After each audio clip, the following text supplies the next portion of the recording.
When you take a pill, you assume it's safe. And if it's not, they go to jail. They go to jail, they pay fines, they get sued. That's what has to happen with the internet industry.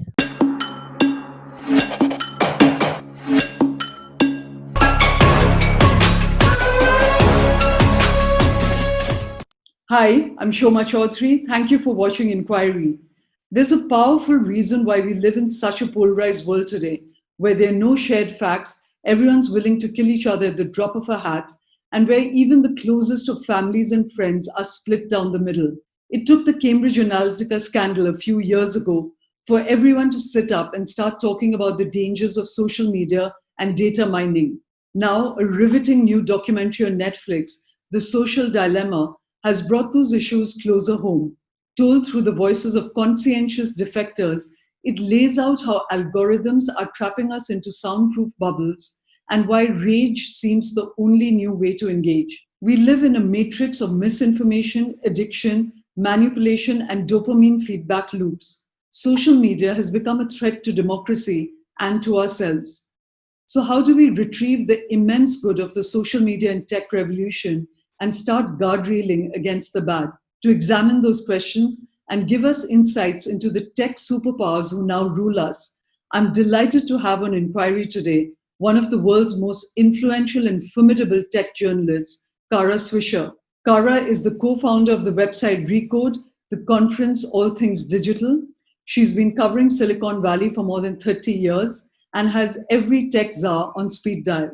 Kara is now hosting a new podcast with the New York Times called Sway. Thank you very much for joining me, Kara. No problem.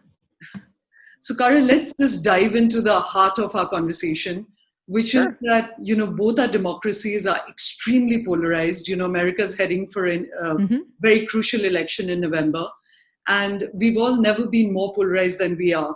Right now, there's this film, a documentary on Netflix, The Social Dilemma, which has really captured attention. But for those who haven't seen it, can you enumerate why big tech is really sort of putting democracy in danger, and in what ways? There's been lots of documentaries like this. Alex Gibney's done one. There's a whole bunch of them. And there's been a lot of reporting, actually, more to the point, around the world, not just, there's been a bunch in India, there's been a bunch in the United States. And all of it points to the same thing, which is that these tech companies have unfettered access to everybody on the planet and have been sort of abusing that access by not monitoring their platforms properly, for one, and allowing all kinds of hate speech or misinformation, disinformation, advertising, privacy violations, all kinds of things, addiction. It's like a gamut of really bad things on these platforms without monitoring them correctly. And at the same time, they've been subject to manipulation by forces that do not have good intentions, whether it be white supremacists in the United States or QAnon here, or I don't know if QAnon's in India, but we got them here. They're like mold or viruses, essentially. And so wherever you are, there's an inability of these companies to do anything about the dreck that flows across their platforms. And at the same time, they have no accountability because they control their companies so completely. And so it's basically unelected people being able to manipulate governments around the world. And just this week, a whistleblower at Facebook wrote a very disturbing piece about leaving there because she had control over countries, like what to decide who is going to do well there and who isn't by the use of Facebook, especially in her case, Facebook. And so it just points to the fact that there's no accountability within private companies over public good, essentially. Cause little did we know, the good times come and go, but the best is yet to come. But Kara, one of the problems is that most people, even when they hear that data is the new oil or data is being manipulated, there's no sense of how it really impacts. Most people say, we don't mind sharing our data, or we aren't doing anything wrong. So can you bring home that danger a little bit more? Well, that's ridiculous. Everybody, it's not a question of secrets. It's not someone having a secret life or anything like that. I had someone who did that, who said that, oh, I don't care, I'm not doing anything. And we just followed him everywhere. And we had him on cameras He was walking through Bryant Park. We knew everything about him, and he was quite disturbed. It wasn't that you have something to hide, is that you can be tracked anywhere like an animal or like whatever. You can be tracked. And that's a disturbing thing to think about given the history of the world in terms of tracking people. And especially when you have regimes that are more authoritarian, it gets to be very troubling. And, there's nothing a dictator doesn't like more than the internet, because it allows people, especially if they're jacked into the system, to follow them.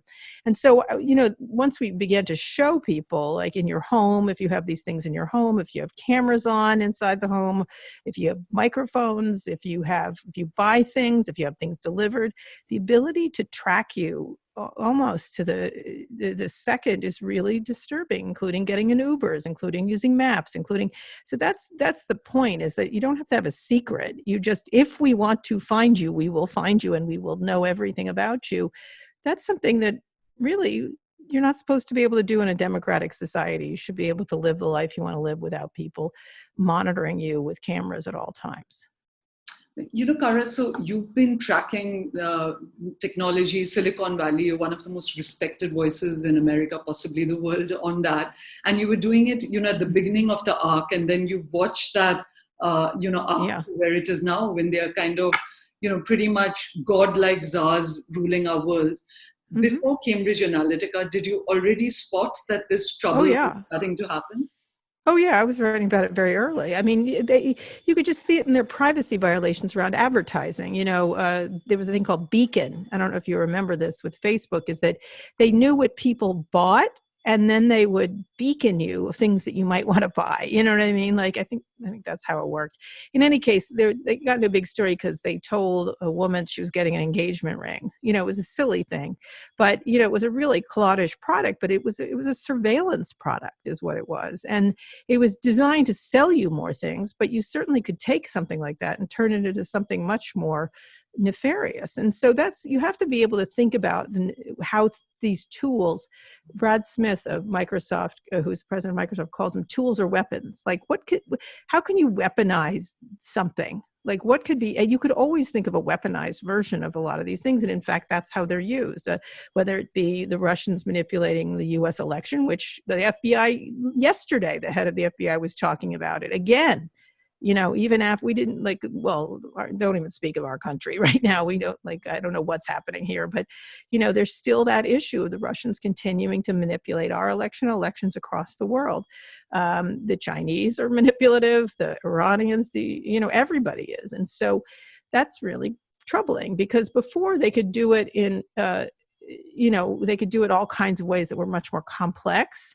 Now they can do it from a desk in Beijing or in Moscow. It reaches in ways you don't realize. Like, you have something like a Facebook Live, which is like, okay, you're going to show live events. Well, guess what? Someone used it to broadcast mass murders in New Zealand. Could they have anticipated that? Absolutely. And so that's the issue, is these tools are so easy to weaponize that we have to start thinking really hard about how they should be deployed and what kind of controls should be in place when they're being deployed, and who's making the decisions. Like, who is making these are utilities, and in this country at least, utilities are regulated, and there's no regulations on any of these companies in this country at least. Yeah, I think one of the most important points that's been made is that the Russians or anyone else who's manipulating this are not hacking into the system. They're just using the normal... They're customers. I always say they're customers of Facebook. They're not using it. Sometimes they hack. Of course they do. That happens worldwide. And that's going to be, if you want a digital society, you're going to have to put up with hacking, just the way if you have a house, you have to put up with people who break in, or a car or whatever.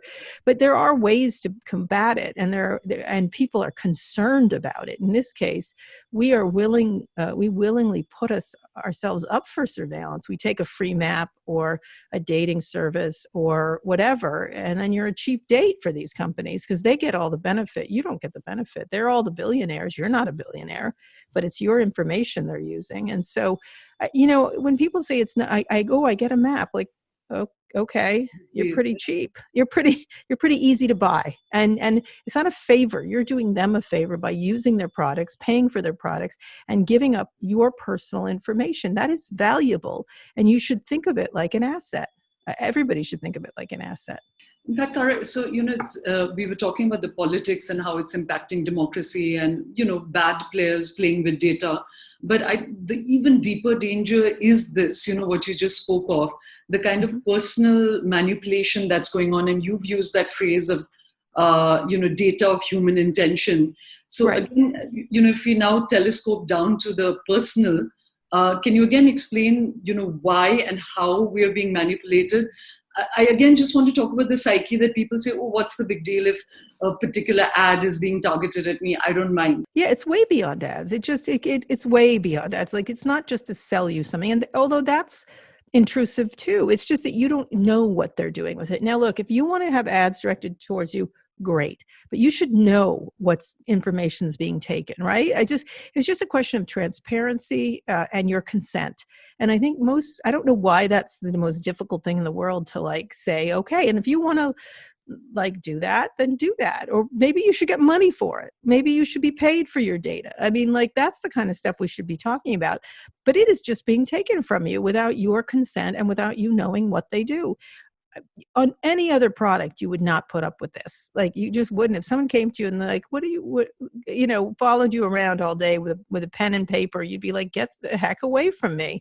And so I think that's what people have to think about is you're getting benefit, but the amount that you're getting beneficial to what they get is outsized. In any kind of trade like that, you've got to make it more equal, in some way that you get. I really think about Apple, which does not steal your privacy as much. You get a great phone and you pay for it. It is a trade, is an equal trade. You get a great phone, they get the money, they don't steal your privacy. Great. If you want to do deals like that all day long, you can do them. It's just that most of these deals are not done on an equal basis. So again, Kara, we've talked of the political, and now you're talking about the trade aspect and the asymmetrical nature of who's benefiting, and we're not. We are the products. Sure. But I think the third aspect of this is the massive, manipulation of us that is going on, and we are being directed into certain behaviors. And again, that addictive nature is things that I think, at least here in India, we're not talking enough about. Well, you have to think about it systemically. You're thinking about certain things, the addiction, the misinformation, the advertising manipulation, the surveillance. That's the one thing. It's systemic. The whole thing is systemic. And that's what it's so complex that people don't think of it that way. But they're all related to each other, and they're all important for each other. Facebook, once again, it's like every day, information on anti-vaccination things. They're not going to block it. Well, you know what? If this world is going to survive from COVID-19 and thrive again, we need to not have people being anti-vaxxers or putting out, if you don't have to take the vaccine if you want to be the idiot of all time, fine. And you want to if you want to be homicidal and suicidal at the same time, I'm not happy about the homicidal part, but if you want to kill yourself, good luck with that, with not taking vaccines. But you can't put out false information. Now, right now, they're putting out information, for example, that if you get the flu shot, you don't, you probably will get COVID. I mean, that's crazy. You need to get the flu shot because you can't get the flu and COVID. It's just like a death sentence for a lot of people. And so they shouldn't be allowed to put out this information. And these platforms let them do it. Same thing with QAnon. There is no plot by politicians in the United States to put children into sexual servitude. It's not happening. Why is that allowed to happen? And now there's going to be 2 Congress people in the United States Congress saying these things, and that Satan has something to do with it. And there's all kinds of plots and conspiracies. And these platforms are allowing it to go across their platforms unfettered and uncontrolled.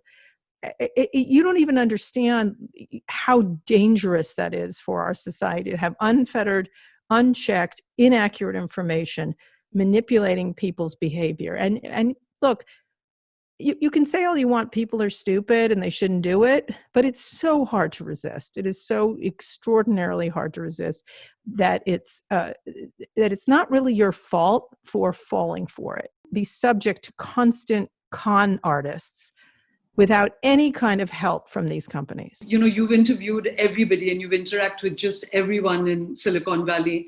So I want to come to some of those interactions and your impressions of these guys. Sure. But before that, I just want to pursue this whole business about manipulation a little bit further. So, Sure. you're talking about being served up ads and stuff like that, but also the fact that our behavior is being modified. In fact, Jaron Lanier again has that phrase about bummer technologies, Right. Can you just help understand how we are being pushed into islands, alternative universes, and being nudged into being somebody that we are possibly not, So can you help explain that process a little bit? Well, information is gold now. You understand? I mean, it's everything. And so being able to tell people things that aren't true and get them to act is really powerful. It's a very powerful thing. And through either manipulation or false information or videos that have been changed or anything else, you can get people going down a path that is often based in fear and ignorance, essentially, but they still move. I mean, you had all these problems in India with false information on Facebook or WhatsApp, and they had to do something about it. Well, why didn't they design it in the first place not to allow things like that to happen? Well, that's a very good question for Facebook. Why did they allow inaccurate information that then led to deaths? People tend to act on information, and even if it's bad information. And so Jaron is a really interesting person because he's been writing about this very early. And one of the things he said is that this is the biggest experiment in human communication in history, and it's failing. And it's failing because there's no guardrails, there's no safeguards. The people that are running these systems have never felt unsafe a day in their life. And they don't understand what it means to be an unsafe population, which most of the world is, by the way.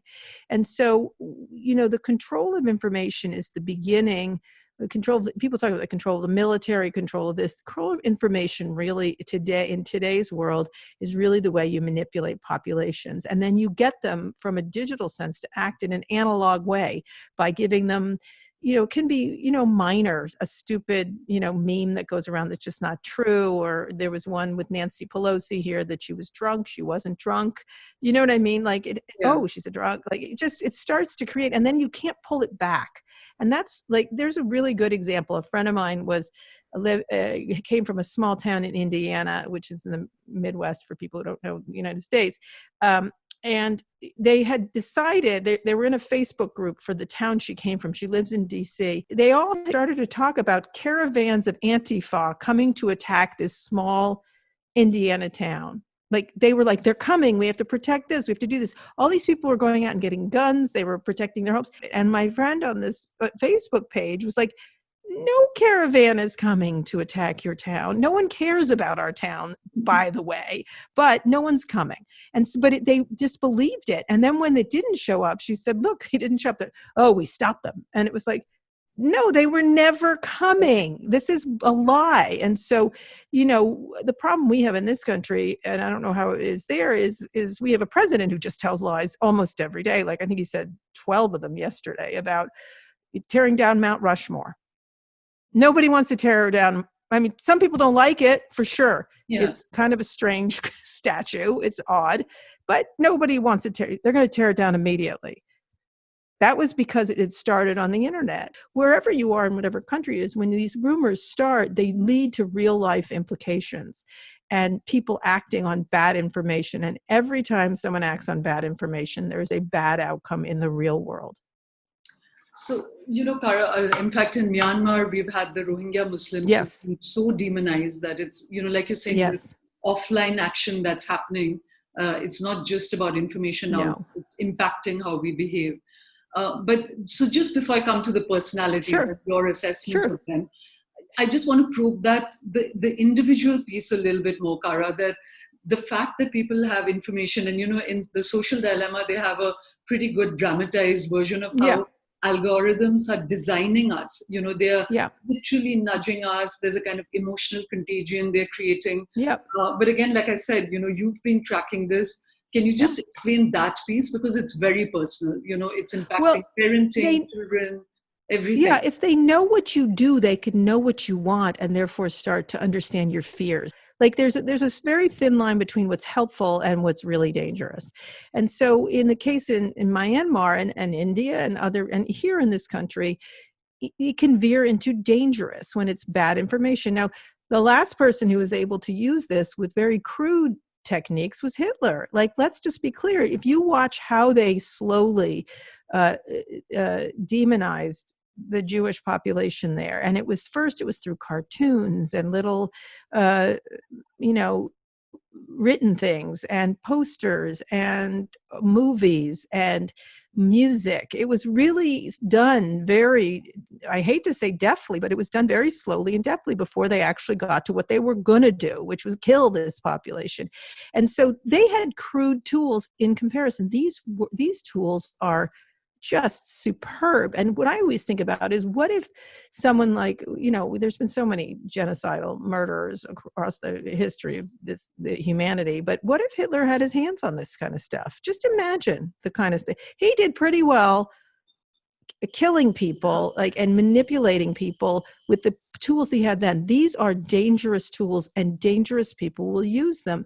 And also, not just dangerous people, but ignorant people will pass them around, right? And so I think that's what it is that you can push a button and reach a lot of people. So that's why governments that elected by the people have got to be the one to regulate these entities. All our politicians are terrible in many ways, but they are elected by the people. No matter how bad the system is, no matter how much it's full of lobbyists and there's dark money and everything else, at least there is some accountability there. There are courts, there are all kinds of things in place. It doesn't always work perfectly, but at least that there is a way to move these people out in some fashion. When you have the heads of these corporations, how do you stop it? And let me just finish saying, I was talking to one of the heads of one of these big companies, and they were like, you shouldn't attack us so much. We're good people. And I was like, maybe so, but what about the person after you? What if someone really terrible gets in charge of your company? Well, that won't happen. Oh, really? Because, U.S. history, at least, I've seen it happen, and everybody's seen it happen. And so, one of the things I recommended, there's a book called The Plot Against America by Philip Roth. It's an alternative history to what happened. That's the kind of thing that these people, these countries should be thinking about, and not in a paranoid way, in a responsible way, to think about how important it is to wonder what would happen and to anticipate what could happen. And working in concert with these tech companies, I don't want to demonize all of them. I want to say, look, you've got immense power. Let's talk about that. Let's tax you correctly. Let's put guardrails in place. And I think most of these companies would like that. So, I'll come back to some of the unattended stuff a little bit later, but let's come to the bit about you talking to all these guys. Just to the personalities, you put Mark Zuckerberg on a hot seat once and really had him sweating. Several times, yeah. In terms of you interviewing Jack Dorsey and Tim Cook and Steve Jobs, what are the big takeaways that you've had from meeting them and really understanding their psyche? There's a lot of talk of how there's a generational shift in intention in Silicon Valley, what it started out and now the vision is completely different. Do you have that sense that the new generation's intention is different? I don't think it's a monolith. That's the problem. There's no such thing as big tech, right? People always talk about this. Apple is quite a different company than Facebook and Microsoft. And, I would say Apple and Microsoft are closer. They're run by adults, which is always a pleasure. I think that, I think Mark Zuckerberg is an adult. That's not fair, but he doesn't act like one sometimes. They're very different. Everyone's very different. Everyone has a very different part in the ecosystem. A company like Microsoft and Apple don't have a business interest in privacy violations. When you have a company like a Facebook, or Google, it's all about that, because they do need information. They have to suck up and hoover up all kinds of information so that they can manipulate you in some way to typically buy something. And so it depends. It depends on the company. It depends on their business model. When you look, the most important thing is to look at the business models. So let's look at the 2 or 3 people who are really impacting us now in the information zone. So that would be Zuckerberg and Dorsey, and of course now WhatsApp is also owned by Facebook. Sure. So and at Google. So those are the 3 big companies that are really impacting us. So what's your sense of Mark and them as personality? Sundar. Well, at Facebook, Mark runs everything. he is in complete control. He's got complete control of the company. He likes to pretend he is, and he always uses the word we. And I'm always like, you're the only one with all the stock, so just you. You know what I mean? And so I think he's very earnest. I think he's tries really hard to learn. I wish he had completed college in a lot of ways. I say that as a joke, but I think I call it the expensive education of Mark Zuckerberg for the rest of us. That said, he's created something incredibly innovative, very powerful. You don't get where you get without being a really incredible disruptive thinker, mind, right? I think he's very earnest. I think that's probably part of the problem, is that he doesn't have an intellectual capacity to really understand what he's doing. Sometimes you get the sense when I hear speeches he gives about the First Amendment, I just want to get up and start yelling, you needed to finish that First Amendment class in college because you don't seem to, or get a better teacher or something. I think he tries, but he sort of shifts the narrative in a way that advantages Facebook, right? The idea that there was one point where he was talking about the First Amendment and free speech, and I was like, you're a private company. You're not a public square.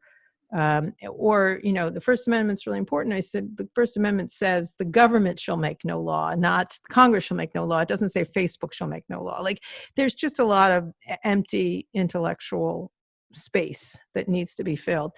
Being a First Amendment absolutist doesn't mean anybody gets to do everything they want. And that's sort of the dumb version of the First Amendment in this country. So there needs to be a more nuanced point of view about what a private company is. And I don't really appreciate them at Facebook wrapping themselves in the First Amendment when, in fact, that's not what's at stake. It's not at stake here. So I think he's very thoughtful. I think he means well. I don't think he's a bad person. I think he needs to get out of the way in many ways and bring in some other voices with power, with actual power. He is not the final arbiter of power. He doesn't seem to want to do that part. I can see why. Why would you want to give up power? Nobody does. You have to take it from them. I think he's sidled up to the Trump administration in the most egregious way. Lies advantage the Trump administration. Most times to try to give, you have to have political differences and you argue about them. In this case, it's just the gloves are off in that regard. So I think he's put a lot of faith in the Trump administration in a way that's really disturbing for a lot of Americans.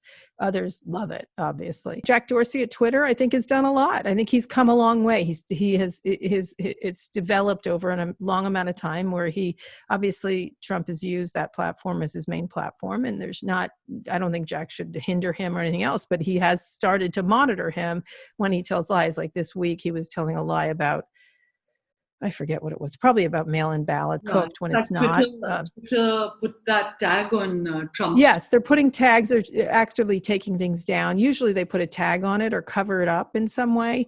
They've been doing that. That's the least thing they could do, and it took them long enough. So that's my only issue, is it took a long time.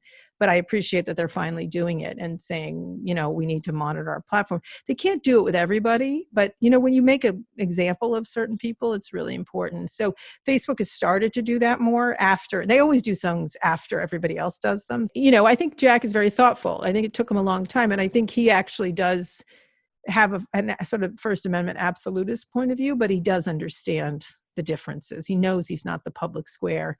And I think he welcomes some kind of legislation. Even at Google, Sundar Pichai, in fact. I'll get there. Yeah, Sundar. Yeah, I just interviewed Sundar for an event I did online.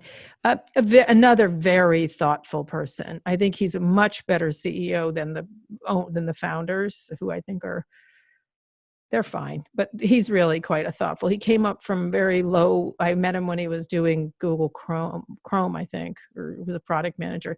And I think someone who's very thoughtful. He's got a really difficult situation because he's got so many parts to that company. YouTube, there's some stuff going on there that's being run by Susan Wojcicki that they've had to clean up. They're trying. I think they're quite earnestly trying. He's got a lot, he's got a lot of challenges around the world. And of course, the biggest challenge is it's a monopoly in search, same thing with Facebook and social media. And so that's, and Amazon in commerce in some ways. And so there's no way around the fact that they've got a monopoly position. And so as earnest as he is and as hard as they try, they cannot have that amount of business. You know what I mean? It just is what it is. And so I like Sundar quite a lot, and I find him to be very open. I think he's tried to deal with issues of sexual harassment at the company. He's tried to deal with unhappiness of employees there around Defense Department contracts. I think he's a thoughtful and leader that probably internally they'd like him probably to be more decisive, but I like that he's not so. I think that he thinks really hard, and I've always admired him in a lot of ways. But there's no way around it. They're a monopoly in search. And so I like them, but guess what? They need to break up parts of that company. You've spoken about how there's this huge concentration of power. And Sundar, in fact, has asked for a conversation about regulation. He said nobody should have the kind of power that, say, Google has, So I'll come to that. But you spoke about Zuckerberg, and, there's a lot of controversy around Facebook. Even in India, we've had this proximity to the BJP, but the BJP, in fact, says that they keep taking down right-wing views. So that whole free speech thing is a complex issue, and I'll come to it. But I wanted to ask you about Sheryl Sandberg. We always say that if there's a woman leader there, that's going to kind of mitigate and it'll be more thoughtful. Why? Do you think that Sandberg is at all playing that role? I think Mark runs the company. I think she could do more, absolutely. And I think she's just as culpable as he is, but he's still in complete control. So, Kara, when you've challenged Zuckerberg or any of the others, with all these issues that we're discussing, what do they say? And, you've got a reputation for being a really sharp, hard interviewer. They do agree to being interviewed by you, but how do they, what is their response to all of this? I'm a pain in the ass. I don't know.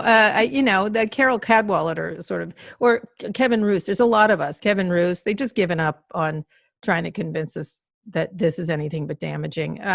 I would point to Carol and Kevin as really good examples, besides myself. I think I've been banging the same drum, but Kevin's work around the use of the Facebook platform by the right wing, speaking of which, their complaints that they don't get heard. Are you kidding? They are Facebook. So I tend to push back on most of the things they're saying, but they tend to be, you just don't like it. Like they make it personal. I don't care. We're good people. We're trying. I don't care. I don't care. You're wrecking things. Like, very good. Let's have coffee, but stop doing what you're doing. Grow up, Yeah. So I'm looking at what you're doing, not who you are. In fact, one of the most scary things that I've seen you write and say is that when you said that they have all this concentration of power, but they deny that they have the power. And according to you, you feel they don't have the ethical underpinnings, they don't have the training, the skill set, the knowledge of society, or the emotional quotient to really understand what this conversation is about. Now, that's a really big indictment of... They get it now. They get it now. But initially it was sort of like, we're great, we're simple. You saying that makes me think you're a liar, because there's no way you can be a multi-billionaire and be a regular person. No matter how you try. You can wear as many hoodies. You're different. And you have, you typically an obscene amount of wealth, although, you don't want to begrudge people capitalist tendencies. I don't but you can't be the same as other people when you have $64 billion. You just can't. You don't get that. You get everything else, but you don't get that. So that's my issue. You don't get to be regular, you're saying. Well, you aren't. Just stop saying it. I'm fine with, you just have to understand your position of power. If you're powerful, say you're powerful and don't pretend you're not. Or else give the power to someone else. I don't care, but you can't have power of that immense amount. You can't have money of that immense amount and then say you're just one of the regular people. If you want to give me your power, great. I have things that I will do with it. And so you have to own your power if you have it. And it's usually used in terms of women, own your power.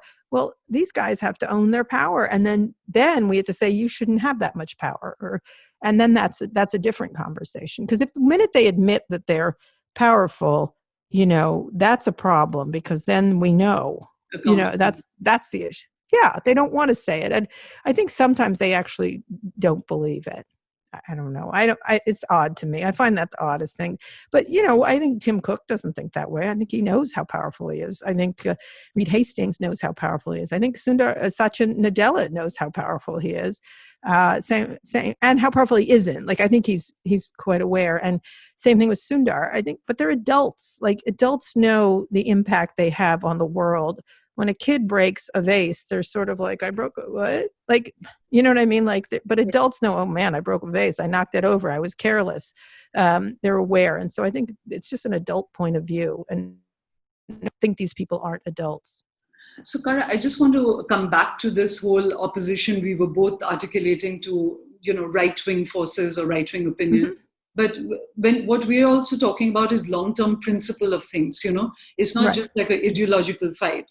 And I think, again, it wouldn't be fair to say just because we don't agree or we don't like that worldview that they shouldn't have that platform, So can you articulate that more convincingly for those who don't agree with us as to what is the limitations that should be there on free speech, which is not impinging on anyone's right to be any way ideologically aligned, whether we agree or not? Right. Well, first of all, there are facts. And you cannot lie about facts, like just like these CDC guidelines or the vaccine. This is just a lie. Like call it out for what it is. So you can have a point of view and an opinion about something. Like, I don't want single payer healthcare. Okay, all right. Here's my argument why we should. Here's my argument why we shouldn't. There's agreeable people can disagree about lots of things. Like, I am for abortion rights. I am against having abortions. Okay, that's a really hard topic. It's very different when you use bad information, no matter if it's on the left or the right. It's irresponsible, and you're not basing your information in facts. When you're Alex Jones and you're saying the children who were killed in Connecticut were actors, you cannot say that. My mom, I wrote a big column about my mom and Fox News. They were giving bad information out about COVID. They just were. That's what they were doing. And my mom was like, I can go to restaurants. It's just the flu. And I'm like, it's not the flu. What are you doing? Like, and my brother, who's a doctor, was like, do not go out. This is a very vicious virus. And you're older and you need to stay in. And she had been fed a series of bad information, like lies is what it was. And she said to me, she goes, well, that's your opinion. And I was like, no, that's a fact. Like, and so that's where it is that people are trying to mush facts up with opinions. And that is a very dangerous situation. And if people challenge, and you cannot defend your facts just by saying, I think that, it's not good enough. It's not good enough. And so I think people should be able to have opinions they want. They should be able to have points of view they want, but they can't argue about facts. And now that's what's happened. That's the great damage that Donald Trump has done, making people question facts or institutions. And there's nothing wrong with questioning power. That's what I do all day long. What there is wrong is when you have a basic fact, like the vaccine is a very good example. We are not getting a vaccine in 3 weeks. That is not happening. And literally, people say the vaccine manufacturers, the CDC doctors, the scientists all say the same thing. You're not getting it till the middle of next year at the earliest. And he's like, I heard what they said. It's not true. And it's like, yeah. But I mean, that's amazing. Even while California is on fire and Seattle is on fire, he's still denying climate change. So okay, that's a very good example. The scientists are like, well, that's not what's happening. Well, that's what I think. That's not an equal thing. And so that's the danger of what's happened. It's been made equal when it's not equal. And if we make fun of that, and if we say, no, you're a liar, you're a liar. That's what it is. And it doesn't mean your points of view are getting quashed. And so the reliance on experts has got to return to our society of people who, and I don't mean the elite, I mean experts, people who know. My mother does not a medical doctor. She needs to shut up about the vaccine. Like, that's enough. Like, you know what I mean? I love my mother. She doesn't know squat about vaccines. So she needs to stop talking about them. I'm really glad you brought up this incident about your mother, because that's the piece we hadn't addressed, which is this whole kind of Truman Show quality of our lives now, that we're all living. And that's the part which we didn't discuss, is of how algorithms in that feedback loop that we're existing, I mean, I don't know, I've been a journalist now for 25, 30 years. I've never known our country to be as polarized as it is. It's not just that you disagree, but that no one has credibility, no one believes anyone else. Everyone's living in alternative universes, And I think that's the point that people haven't got, that this is not just natural. We are being designed into that. That's right. By algorithms, So I'll push back on you. I think people do agree more, but these algorithms are pushing us. A lot of it is motivated by fear. And one of the things in the social dilemma, which you started talking about, is the idea of engagement as enragement. If you can enrage someone, you can engage them. The reason I love the internet is when it first started, I thought this is a way for the world to talk to each other in a way that it never has before, right? You could really have like this amazing global conversation. It's been hijacked by fear mongers, advertisers, hate speechers, and thus, because it's also made that way, and they haven't put in enough guardrails. It's really hard to resist what the algorithm wants you to do, whether it's in buy something like Amazon with, don't you want to buy this? Yeah, I kind of do. Like, you're right. Thank you. Or you're on Netflix and you see a movie and, oh, those are movies I like. How did they know? Oh, they know because they can do that. You can start TikTok and you're 2 hours later. It's so delightful in terms of the algorithm is so wonderful that you're totally entertained. It's good. It's entertainment, but then it can be then used in nefarious ways. And that's the thing, is they're so close together, how to control the hateful part versus the delightful part. Before we go, if you can quickly enumerate, say with your conversations with Margaret or your own thinking on the matter, then what are the pushbacks, So if we distill it down, of course, there's the fake news, which is easy. But on the other stuff that we've discussed, what are the pushbacks that are possible? Fake news is not easy. It's all mixed up with the real news, right? And it's slightly fake or kind of fake or, there's elements of truth in it. I think the ways to deal with it, now, Margaret Vestager is in Europe and she's doing a lot of things. She's doing fines, she's doing cases, investigations, things like that. Listen, we had the railroad industry here. We had the breakup of AT&T. It's been done. This is not fresh and new for anybody who deals with monopolies. So there's a couple of ways to do it. And some people say, what's the thing we should do? There's not one thing. There should be antitrust investigations. We have to think about what antitrust is in the modern age. It's not the same thing. By the way, people love Google. It doesn't mean it should have 98% of them. You know what I mean? Like, it's not, there's no consumer harm, but there's competitive harm and eventually consumer harm because they don't have choice. Same thing with Amazon. People love Amazon. Should they have the marketplace and also sell things? That's a good question. Our legislators and regulators should discuss that and do something about it. So there's antitrust regulation. There's just regulation.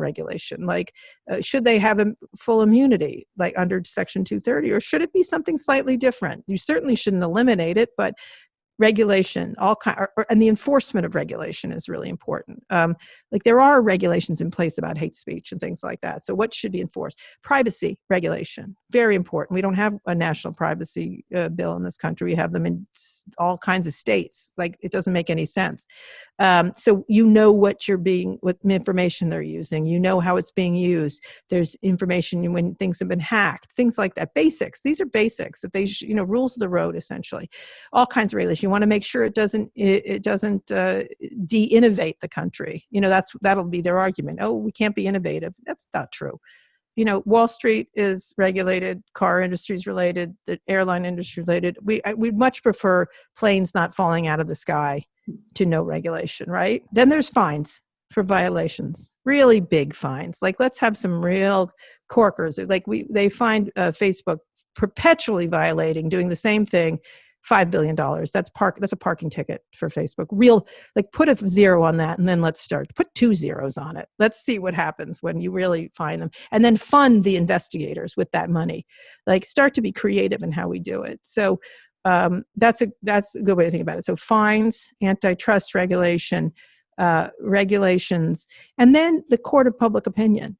They did the ad, that group which is trying to stop hate, did the ad, getting advertisers to stop advertising, consumer groups talking about it. They did this celebrity thing, which I think people are laughing at celebrities, but okay. I'm not going to laugh at them. Let them, it brings attention to the issue. So I'm fine with them. I don't want to attack Kim Kardashian. She's doing the right thing. And then there's the media, which has to, like someone like Casey Newton writing about the content moderators in India and elsewhere, how they're moderating things for Georgia. Like what? Like, you know what I mean? How, and they're not being paid enough. A report on the abuses. And so the media is a critical part of this. But ultimately, it comes down to people looking at these services and understanding they are not your friend. You know what I mean? Like, this is a product, you wouldn't put up with tainted meat. I mean, you might, but you'd sue. Yeah. You wouldn't put up with like a car that where the engine fell out. They pay for it in the end, ultimately. And so think of it like that. This is like a meat store, and they're selling you rancid meat. So demand that all the meat be checked, and demand your government make sure all the meat is checked. When you take a pill, you assume it's safe. And if it's not, they go to jail. They pay fines, they get sued. That's what has to happen with the internet industry, ultimately. Wow, that's powerfully put. Tell me, of all the array of people you've met through your wonderful career, who's perhaps one or two of the most interesting ones? Who are the ones who really stood out for you? Steve Jobs. Just always a challenge to interview, a difficult person, but also brilliant, really enjoyable, so smart, hard to keep up with him. I really like talking to Elon Musk. I think he's, there's all kinds of things of Elon that are hard to take, but the stuff he's doing is really big, whether it's space or cars or solar or whatever. And, there's real substantive things that he's doing that I think will be world changing. I think we'll look back for all the Twitter stuff that he pulls and that kind of stuff. It's dumb, but what he's doing is substantive, I think. I wish I could say there's been more women, in those positions, but they're not in those positions of power. But there've been, Marjorie Vestager. I think she's quite someone who really does. You may not agree with everything she does, but boy, is she's really directionally correct on almost everything. Elizabeth Warren is someone else who I think thinks hard. She scares the crap. The Silicon Valley is scared of her, and I like that. There's all kinds of really amazing people covering this stuff, and I think it's worth it because it matters to all of us. And again, we have to get back to the idea that these tools are amazing. Yeah, they're amazing. Just like airplane flight is amazing. But planes should not fall out of the sky, and the internet shouldn't kill us, right? So why? It doesn't have to. It can be an amazing boon to society, whether it's healthcare, whether it's education. So I have a lot of hope for it as a good thing, but we really do have to hold the powerful's feet to the fire in doing so. Thank you very much, Kara. No problem. It's really been fantastic talking to you.